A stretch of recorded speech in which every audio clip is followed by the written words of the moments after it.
আসসালামু আলাইকুম। কেমন আছেন সবাই? আশা করছি সবাই ভালো আছেন। আমিও আপনাদের দোয়া এবং আল্লাহ তাআলার অশেষ রহমতে খুব ভালো আছি।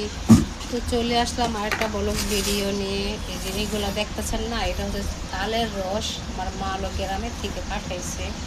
তো আমি এখন সন্ধ্যাবেলা ছেলেরে এই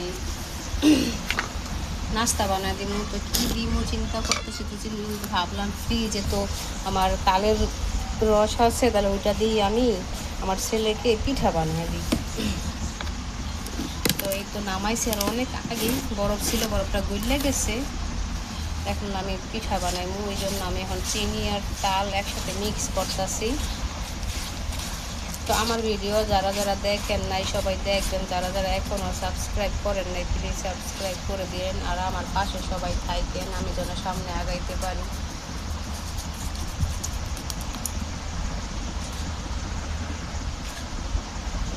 সবাই দোয়া করবেন, আর ভুল ত্রুটি হইলে সবাই ক্ষমা দৃষ্টিতে দেখবেন, কারণ অনেক সময় অনেক কথা শুনতে হয় এক একজনের থেকে। ভুল তো মানুষের হইতেই পারে, কেউ কথা বলতে পারে না, আবার কেউ ভিডিও ভালো করে বানাতে পারে না, অনেক কিছু শুনতে হয়। আসলে এরকম বলা ঠিক না। এই তো এখানে লবণ, তারপরে চিনি, আটা দিয়ে দিছি। এখন একসাথে সব মিক্স করতেছি।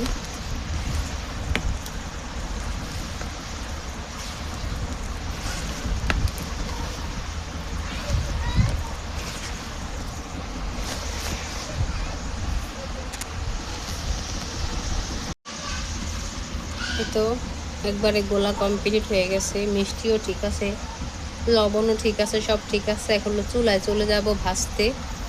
তো সবাই সাথে থাকুন। চুলায় তেল দিয়ে দিছি, তেলটা গরম হলে আমি গোলাটা দিব। এখনো পুরো গরম হয় না, বা একটু একটু গরম হইতেছে।